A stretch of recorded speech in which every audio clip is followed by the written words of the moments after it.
Hi folks, Donnie D here. Uh, some of you have seen a couple of my videos where I am shooting using a shotgun and shooting this gizmo contraption you see right here. It's a pepper popper with a pigeon flipper attachment, and some folks had asked me how I made it. I made my own, and I made it out of wood. I wish I had a welder, and I think I'm going to get me a small welder and start making some all steel targets, but I didn't have a welder, so I was hoping I could come up with a way to make one of these things, because they're just a lot of fun to shoot and make it out of wood. I'm a woodworker, carpenter, woodworker, whatever you want to call it, sort of. Not very good at it, but I make do. So I didn't make a video of the actual building process when I made it. So I thought I would just give you a close look at it with the camera so you can see some of the details of how I made mine. And then, you know, if you have any just basic carpentry or woodworking skills, you can make one just by looking at this video. You should be able to figure it out. It's not rocket science. If it was hard, I wouldn't be able to do it. But let me just give you a quick look at it and give you an idea as to the size of this one. And this one is way bigger probably than it needs to be.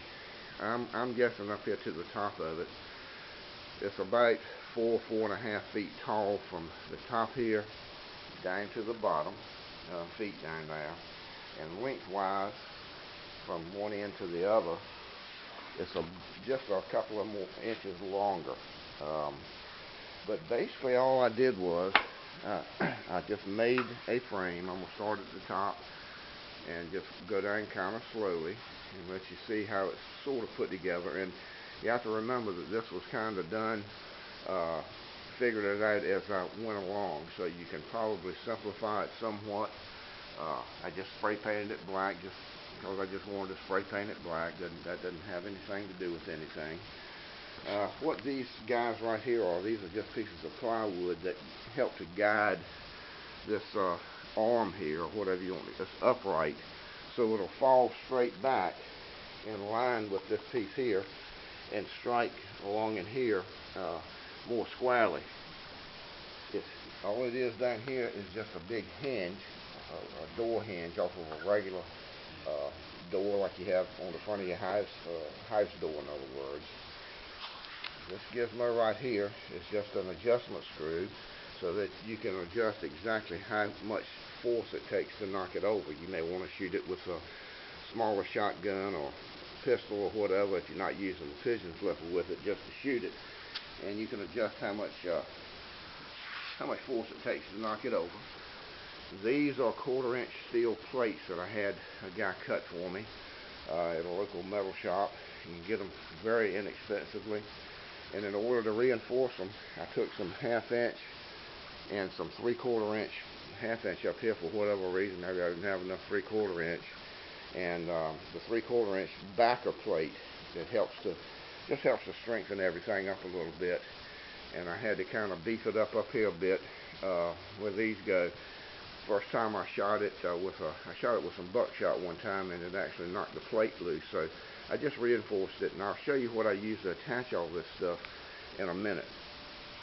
Now on the front edge, you can see where the shotgun pellets have been tearing this up, but that doesn't make any difference because the main structure of it is protected with just a piece of, I don't know, it's like 1/2 inch angle iron, a piece between the two plates, and then a piece all the way down to about here.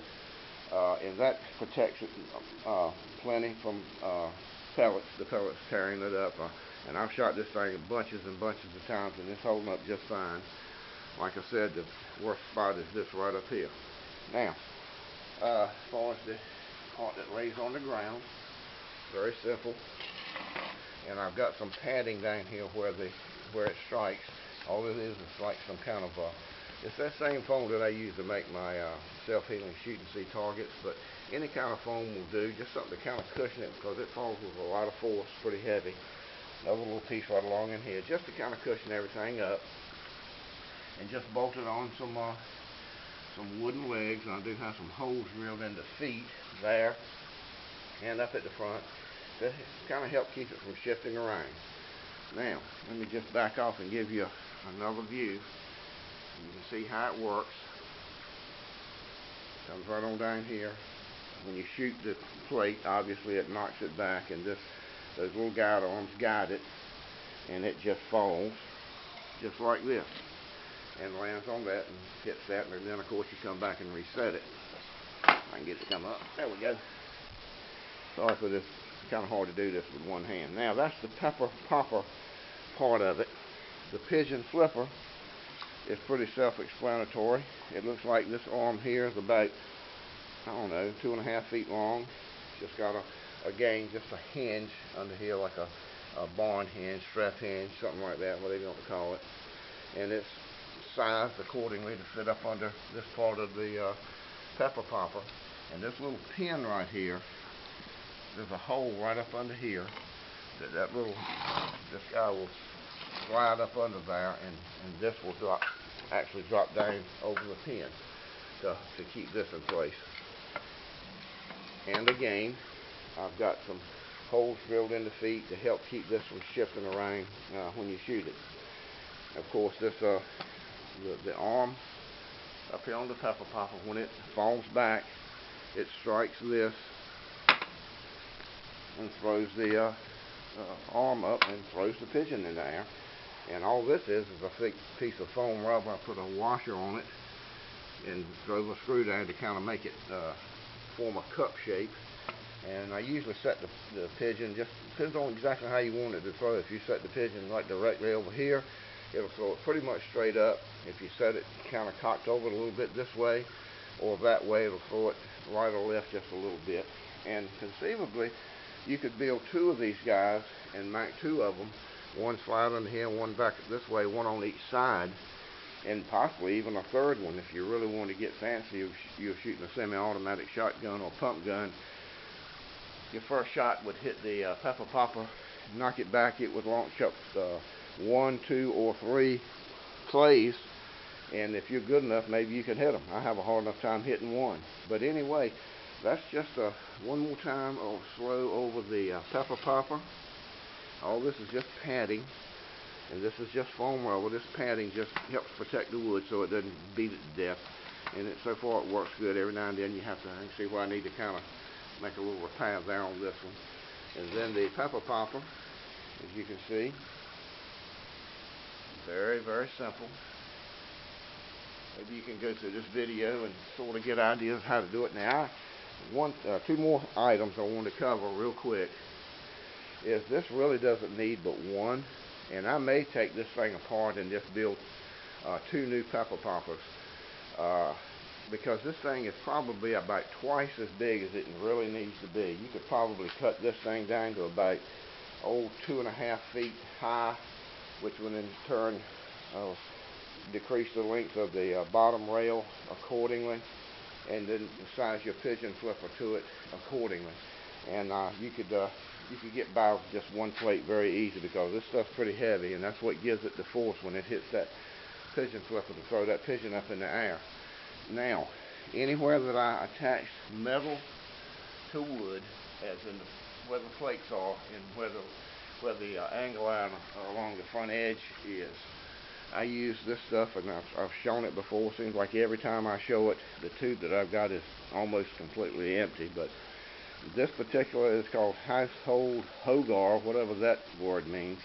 But it's amazing goop, and it is essentially a silicone-based adhesive. And like I've said before, this stuff will stick anything to anything. I think it would stick Jello to the wall.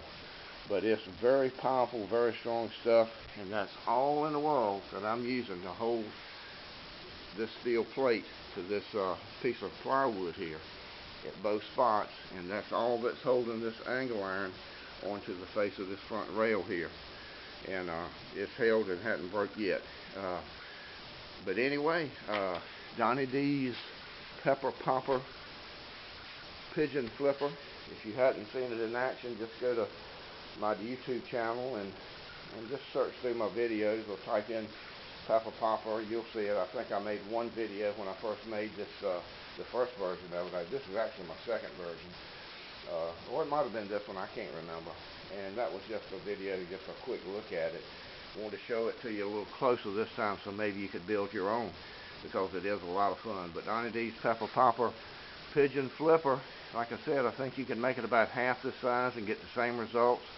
Be a little easier, a little cheaper, and you could get by with just one steel plate. And but anyway, you really ought to build you one of these things, because they sure are a ton of fun. But for right now, Donnie D, and I'll see you later. Bye.